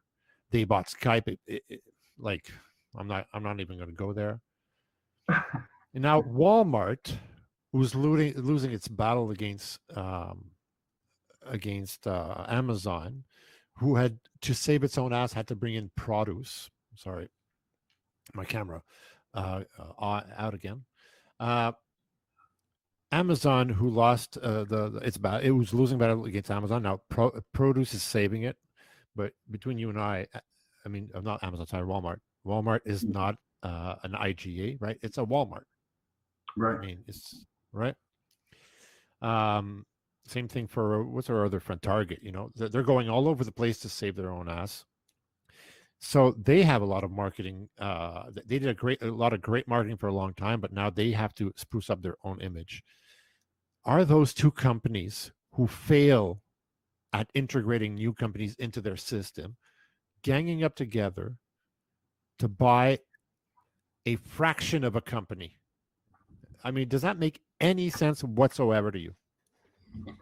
You know, you messaged that to me earlier, and it kind of blew my mind. I said we could go down this road, but it makes no sense whatsoever. I mean, I agree with what you're saying there, and I found out about the whole TikTok being sold from my wife's dad. You know, I don't watch the news. I'm not a big fan of the news. I'm not a Republican or a Democrat. I'm just somebody that chooses myself instead of being Lord with the news. And I get, yeah, You'll tidbits, choose like, the lesser evil. my wife's dad, you're on TikTok, right? I said, yeah, I love it. You know, it's getting banned. I'm like, okay, well, we'll see what happens. But yeah, the whole Microsoft, Walmart, TikTok thing, and of course Trump, it blows my mind. It cracks me up. But can you see Microsoft? How do you see Microsoft taking over TikTok? What do you think their game plan would be? I mean, Bing doesn't work, right? And Bing is a better search engine than Google, but it's all marketing. They just fail at marketing all the time. They are the worst marketers ever. That's why our friend from Apple's were so amazing. They convinced everybody that Microsoft was an evil company and trying to keep them within a small box. And today, Apple is the one confining its users and consumers into mediocrity. Right. And believing that it's great. I mean, that's pure marketing. There's nothing great about Apple, just so you know, all of you. There's nothing great about Apple except ease of use. Other than that, it's a PC in disguise. And you don't have the latitudes, and you can't modify it, and you can't configure it the way you want. I mean, I don't know one nerd that all the geeks like Apple, all the nerds hate it. That's the way it is. So I'm still trying to figure out what is Walmart. And I mean, is it just a money thing? Is it so Amazon? You may not know this. Amazon, the American government gave a contract to Microsoft to I may get this wrong. It doesn't matter if I do anyway. It doesn't matter. The gist of it is going to be good. The government gave a huge contract to Microsoft to revamp like the entire computer systems and all the stuff there, right? And when they got the contract, Amazon went against and filed so that there was a pause, and so that it gets studied, and then that they can resubmit their offer, and they won that in course. in court, and so that's one of the reasons that Amazon went up in the shares, and that Microsoft didn't. Microsoft didn't go much. It was going up, and then it kind of stabilized. Gotcha. So I'm thinking, okay, Microsoft like got hit hard there. I don't. It doesn't mean they're not getting the contract, but it means that everything's on hold. So what's Microsoft going to do with TikTok? That's like, that's really, I get that Walmart wants to put in the money, and I don't understand that either, because Microsoft is way rich enough to buy pretty much anything. They don't need Walmart. Walmart doesn't really have a great web presence. They're not super strong on the internet that I know of. I mean, they're starting, but I mean, buy advertising. Is it because they want the free advertising? I don't understand. Please explain to me why Microsoft wants TikTok. It makes no sense to me. And that's kind of why I preach a lot about being on other platforms. I mean, what if it does go? If it does go away, then I still have my audience on other ones that are going to be sticking around. But I didn't get on TikTok realistically until last September, like all in. Sorry, you just cracked up there. Say that again. Oh, I didn't get on TikTok until last September, like when I finally went all in. I think I was on it 2 or 3 years ago. Completely different app, a couple of years ago than it is Musically. Now. That's all it was. And I didn't. Yeah, it was called like that. I remember it, Musically. Yeah. Yeah. And now the reason I love it so much is just its shareability. That's why it's huge for me. I can do a TikTok and share it to every other profile from their app. I think that's genius. But as far as knowing what's going to happen with it, I hope it sticks around. I love using it. I think it's a great training ground with the 15 seconds and the 60 second that it gives you, because it's clear and concise and right to the point. I think it's got maybe a 5-year shelf life, no more. Yeah, the only one that can stick around and stay powerful is Facebook, because unless something happens legally, because they have so much content, and people have their lives on Facebook, and the communication in Facebook, it's gone to a point. Facebook has gone to a point that it's not replaceable short term. So nobody can build a community that size today with that much content. I mean, yes, Instagram is owned by Facebook, but Instagram is powerful, but the content is the same. You don't share as much stuff. It's not an ecosystem, right? It's the only ecosystem. It's the only social media ecosystem out there. There was MySpace, and MySpace Tom kind of failed on that one, and I really loved MySpace, by the way, but so it's gone. I mean, you didn't have the backbone to rebuild in the back, and that's what makes Facebook so amazing, is that Zuckerberg makes sure that it's alive, it's a living system, and they're just making it better and better and better, and worse and worse and worse on both sides. Yeah. So 5 years maybe shelf life TikTok. Now I saw that again, Facebook, when they can't buy something, they imitate it, and they went on and did the reels, which suck big time. I mean, IGTV was a better idea. They should push IGTV again. Facebook, really bad at marketing, really bad. I mean, 2 of the most powerful companies in the world, if not, well, they're in the top 3, I think. Or they're close to the top 3 anyway, that's for sure. Microsoft is 2, Amazon is 1, and I think Facebook is at least in the top 5. And 2 of them suck at marketing. That's insane. Yeah, crazy. So that I love TikTok, but I don't know where they're going with that. Instagram will have to be integrated at some point to Facebook. They won't keep, the life shelf is not there anymore, because people are getting. We're going to see the 60s back. The atmosphere of the 60s, where people are rebelling against conformism. Yep. And it's funny. I read an article last week saying the less you want to conform, the more you conform to a new group. So all the nonconformists dress the same way, read the same books, do the same thing. So they're conforming. Right? It makes complete sense. So So what's the next step for you, Freddie? Where are you going from there? So you're doing your podcast. You're working on content marketing to get Mhm. attention and to be able to do what you need to do. Yeah, How do you turn that into money? How do you turn like yeah? How do you turn that into money? I mean, at the end of the day, you have to eat, right? sure, absolutely. And working, mentoring, and coaching people. Social media has been just another way to scale that.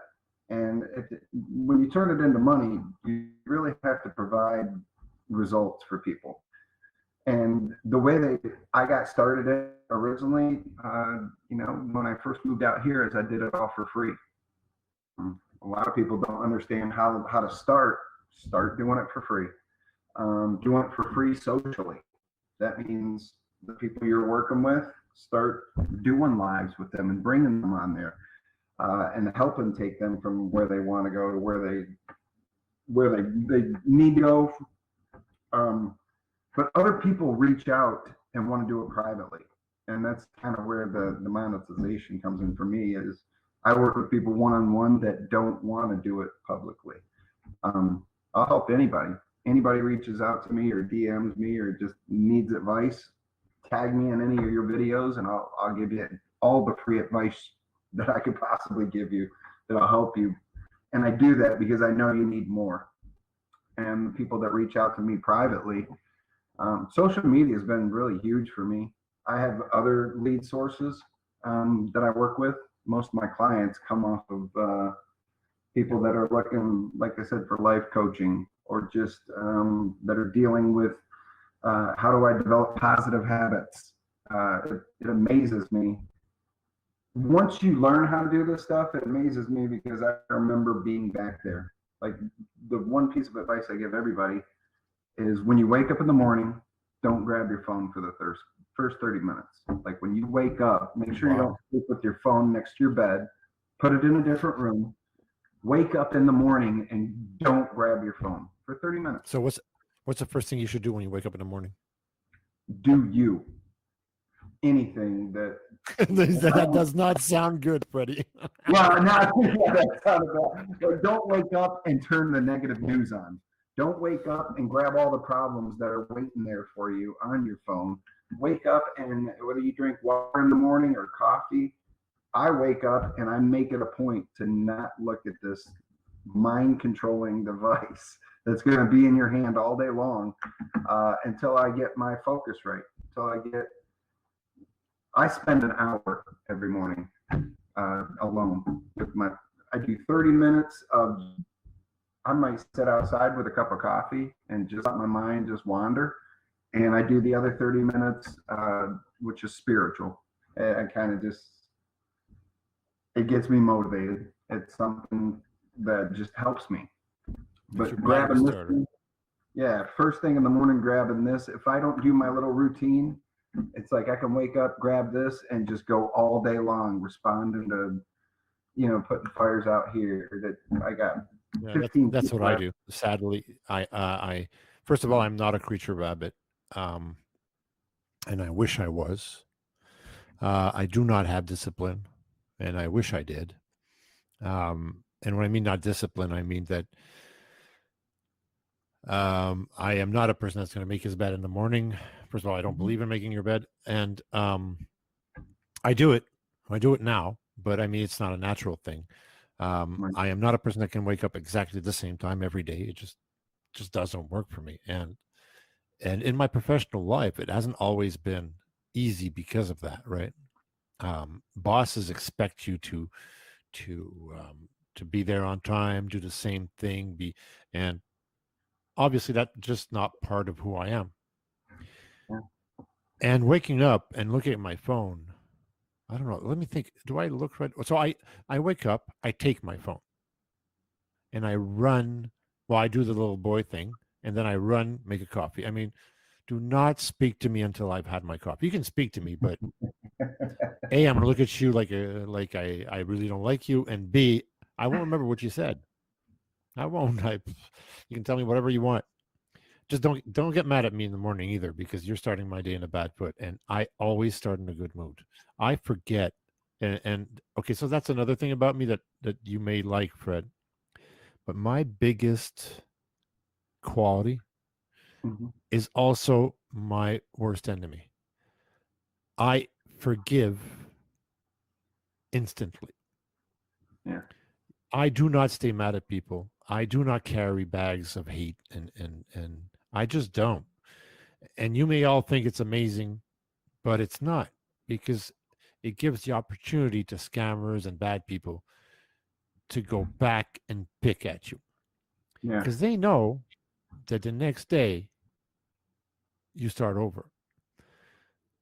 But at the same time, I wake up in a good mood every day, and every Mhm. day is a good day, because when you forget the evil and the bad things, you remember all the great things. So I Absolutely. have an amazing life because I remember all the great things, right? And people have hurt me over and over and over again. And when I see them, I'm happy to see them. I am every single time. Well, there may be a few exceptions, right?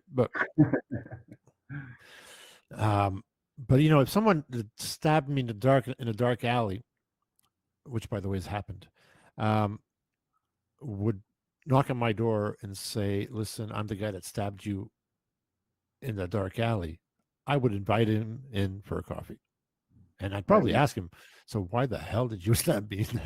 And I'd probably also answer, "Sorry for breaking your nose after." but like, I'm not 6'4", I'm 6'2", so I'm six And in two, my and I'm a opinion, that's a yeah. Go sign of ahead. maturity that I used to not have at a younger age. Now that I know that you said you're pushing 50 or you're 50, Oh and yeah, just turned 50 now. Yeah, you yeah. just turned 50. I'm I don't 43, feel and 50, by the way. I feel no, 37. you don't look 50 or act 50. But the Thank you. older I And get, I have to tell you, if ever you know how to get that guy in the morning when I go to the bathroom, there's this old fart looking at me in the mirror, and he really annoys me, and I don't know how to get rid of him. yeah, the older I get, the more I learn. Like you said, somebody stabs me in an alley, which I'm sorry that happened to you, but instead of reacting, I always put myself in their position to go, God, I wonder what was going on in their life that made them do that. Or like when somebody's evil to you or leaves a hateful comment, instead of reacting or just reacting, I'll go, God, I wonder they must be really going through something to leave something like this. I wonder what they're feeling. I think that's just a sign of maturity. The older Do we you do get, that with yourself? yeah, No, I'm not kidding. I'm not kidding. It's a serious question. That's something I introspect a lot. So at the end of the day, or once a week, or it's never the same, right? It's not something. It's not a discipline that I have, because I just said I have no discipline. Um, but I always go back on the actions I've made and wonder, and scrutinize where they came from, especially if I'm mean to somebody, and I have been and I will be, and we all are. We get to that point sometimes where we just say something we instantly know we'll regret, right? Do you have that moment where you because doing it for others is one thing, but most people don't look at themselves, don't analyze their own actions. And so I'm asking you, do you? And please answer truthfully. Do you? 100%. The more aware I become, that's awareness to me. Yes, yes. I look at myself a Do you different ask way. yourself, do you do you ever, are you ever bewildered by your actions? Do you ever look at yourself and say, holy crap, did I do that? Was that me? Wow. Yeah, I didn't see that one 100%. coming. Yeah. I mean, nobody's perfect, and like you said, with you, I'm going to snap on somebody accidentally, whether it just happens. We're human, but now I notice it a lot. We're like, man, dude, what was going on with me there? Like, and I'm quick to apologize, quick to forgive, but yeah, Oh, that is so good. I yeah, mean, apology. So many people don't apologize. So many people just do your mea culpa. You know mea culpa, right? It's a Latin word for apologizing. mhm. Just I am I I yeah, have to own my shortcomings. I am guilty. That's what it means. I am Yep, guilty. Mea culpa. right? My So old that's boss fabulous. that I worked for used to hate this thing I would say to him because I won't lie. So if I made a mistake and somebody goes, "Hey, did you do this?" I'll go, instead of lying or covering up or telling them, I'll go, "I take full responsibility for that." And my bosses would go, "Stop saying that, Dad. You take responsibility for everything. Just tell me a lie." I'm like, "No, that was my fault. I apologize and I take full responsibility for it. That was me." That's amazing. And again, um, when you're married or in a relationship, that's probably the best way to annoy the other person. Because usually when they do that is that they're looking for a fight and you just canceled their their chance of getting into a fight. Yeah, I mean I like how you said annoying as opposed to productive because it's more annoying. My wife, don't give me that crap. Yeah, Yeah, no, because that's not. sometimes the partner is just like picking for that little fight, right? And Yeah, and and it's worse. Not, I'm telling you, and I've told this to friends of mine. Sometimes you're better off picking the fight. Pick the fight so that it ends, yeah. because it'll accumulate and they'll pick again tomorrow until you have that fight. So have the fight. Just have the fight. Be smart about it. Don't go overboard. Control yourself. Have the fight. Don't avoid the fight and don't shut them down with a smart or a "you're right. You're right. I did it wrong." Let them say what they need to say. Because they need to say it. They don't need you to tell them that you already know. They need to tell you.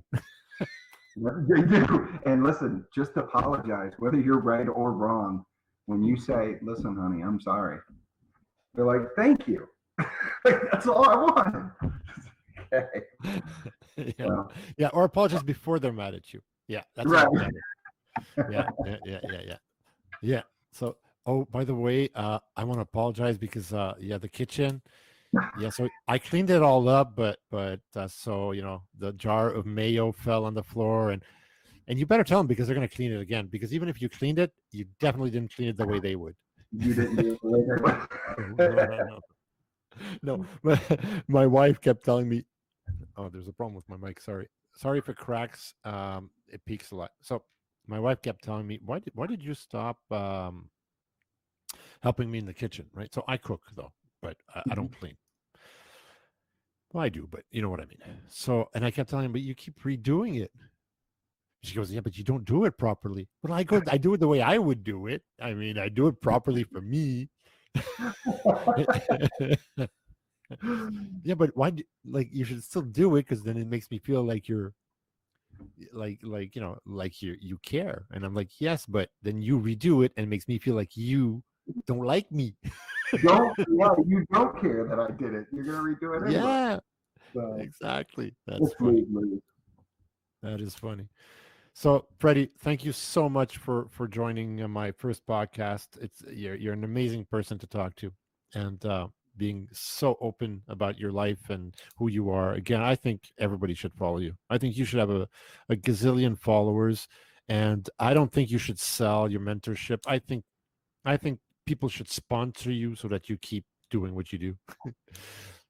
That's awesome. I like If you, yeah, but again, you know, I say that, but at the same time, your hardships and your everyday struggle is probably a big part of the message you're sending out there. And so when the struggle's out, and I'm looking at a lot of those mentors out there, and it shows. You see the shift from success to not success. You see the shift that when they're sharing, and they want to they want to show you, and you're part of their process and their healing process, and then boom, they make, like, suddenly they have 3 million followers and they make $1 million a year, then $2 million, and you see it.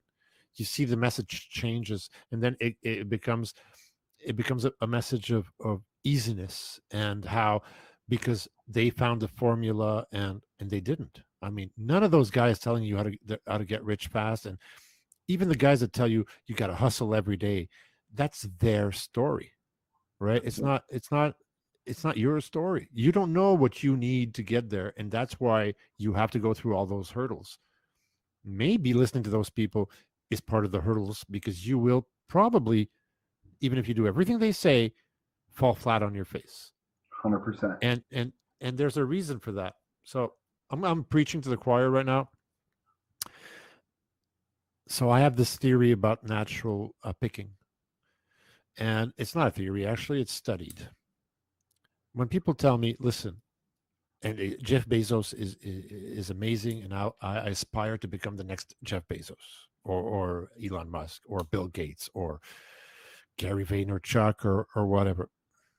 There is such a thing as the pick of the letter. There is.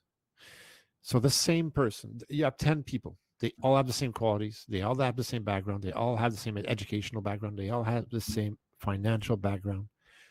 And they're all aiming for that same job. Only one person will have that job. It doesn't matter if they're exactly the same, put in the exact same effort. Only one person will get that job. So if you're working to be the best, the number one, it's okay. It's good. It's a way to have an objective. But you need to understand that there is a natural selection. That some people today, if you look at them and they're failing, they may have done the same steps as Jeff Bezos with the same effort, with the same everything, but the opportunities, the life to decide not to pick them in the litter and not put them up on that pedestal. What that means for you or for anybody else is that maybe it's time for you to change goals. Once you see you're not the pick of the litter, then change goals. Don't quit. Don't say, "Oh, well, God did not pick me," and I was, you know, Right. go to the next step. And remember the journey. Like we said, you still went all the way up to that job offer, and at the very, very, very end, you were not picked. But the journey to get there, you still did that journey, right? And you're not going to die with your money and your riches. You're going to die with the memories of how you got to where you are. I'm content. I'm not, I'm content. I mean, I'm happy I have the struggles I have. I thank God for every day for the struggles I have, because it's given me so much positive in my life. Yeah. I mean, Absolutely. I've I think learned that's from every single one of the struggles. yeah, and I think that's where you and I, where our messages collide. Not collide, but reach, like where they attach. I think we've reached a point in our life. You may have reached it faster than I have. You're a little younger than I am, and so you've reached that point a little faster. But we're at that point where we realize that being genuine is is just amazing. I mean, because you're happy with yourself. When you're genuine, you're true, you're happy with yourself. And if you're happy with yourself, you emulate happiness, and you have more chances of being liked. It's Right? rare nowadays. When you see somebody that's genuine and authentic, it's a rare thing. Like we talked about earlier, most people perform, or they try to be who they think their audience wants to see, or they try to be this version of themselves that they're really not. And when you're genuine and authentic and real, like it shows up in your personal life, on your social life. You're the same person everywhere. And that's what it took me a long time to get to this, because I didn't, until you love yourself, until you literally like yourself, like your reflection, it's hard to like anybody else. But once you do, you don't care. That fear goes. I don't know if the fear goes away, because I'm still scared of a lot of things I do. I'll still do videos and still get nervous before I'll do them and go, "Ooh, I hope this comes across." But it's that fear, feeling that fear, and then doing it anyway. But That I did love. you notice? Did you notice something? And even if you disagreed, you can't, because I see it in your eyes. So every time you do the video, or every time you do the project, you have no fear. Fear comes before and after. Absolutely. And it shows. It shows when you do something, Freddie. It shows that you're being you're not being pushed by fear. And when you are, and I've seen when you were, you just genuinely said to the camera, right now I'm living this and I'm not liking it. I think that anyway. Again, you know how I feel about your message and your way of communicating those things. I think I only wish you the best, obviously, and I wish everybody the best. So that's don't feel flattered. um, No, I greatly appreciate you having me on here. I know this was the first of many. I think I told you the other day, I can't wait until a year from now when you look back on this. Go, man, you remember the first one? We couldn't even get the mics to work, and now I got Tony Robbins coming on. And it's just it's one of those things where a year from now, I can't wait to see the progress. I'm well, excited. listen. First of all, it may be the first time, and we may have broken the ice, but I guarantee you, Freddie, it's not the last time you come on this show. Absolutely. Guarantee. I really hope you're going to be one of my regulars. Absolutely. You're Anytime. a fantastic person, and thank you so much. So, if you want to say goodbye to the crowd of, well, we got right now, not many here, but we're gonna be on Spotify, on what's name them for me, iTunes, Google Play. Google Play, all that good stuff. iHeartRadio. Exactly. So your audience, I know this was one of my first real live podcasts that I've done in a long time, over a year. So the first is always the hardest because you either gotta be real or you gotta learn how to start sharing. I don't know how to not share. Me in the moment. And I appreciate it. It was an easy 2 hours. I mean, we could probably surf another hour. We won't, Yeah. but we could. Yeah, you're just fun to talk to. And there's so much there. There's content there. So because you go into your memories and you go into your living and you're opinionated, and it's a good thing. Like a lot of people, you're so opinionated. Man, you need to be opinionated. You don't have to share your opinion. Oh, I have a good one for you. We're going to close on that. One of the things I love to say, there goes my camera again. This camera goes on and off, on and off. I'll put you full screen. Good looking guy anyway. So I keep saying that to people. And so I keep saying I'm extremely generous and I'm extremely opinionated. So I have no problem sharing my opinion. I love that. That is a great close right there. Well, and I tell people this. I was actually, when you messaged me, I was in the process of doing a TikTok video. But there are 4 ways that people see you, whether it's on camera, on your videos, and in the media. It's your mission, your personality, your methodology, and your opinion.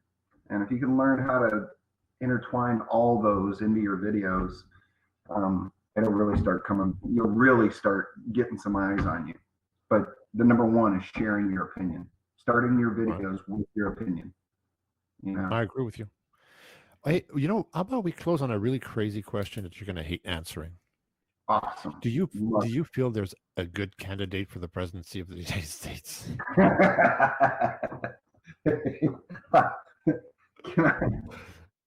Can I just go with no comment? Come on, man. I really wish my father-in-law was here. He'd talk your ear off for the next hour about what's.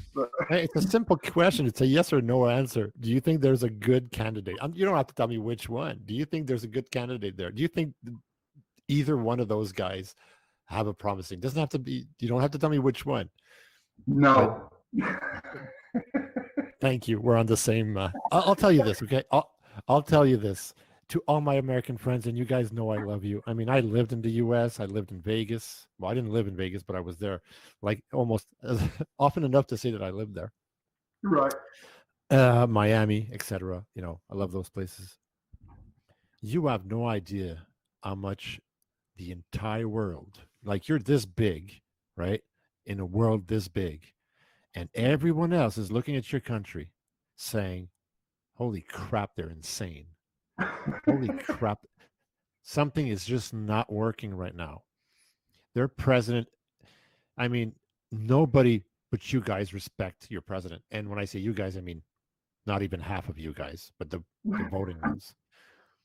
Nobody thinks things are being handled properly right now in your country. Nobody.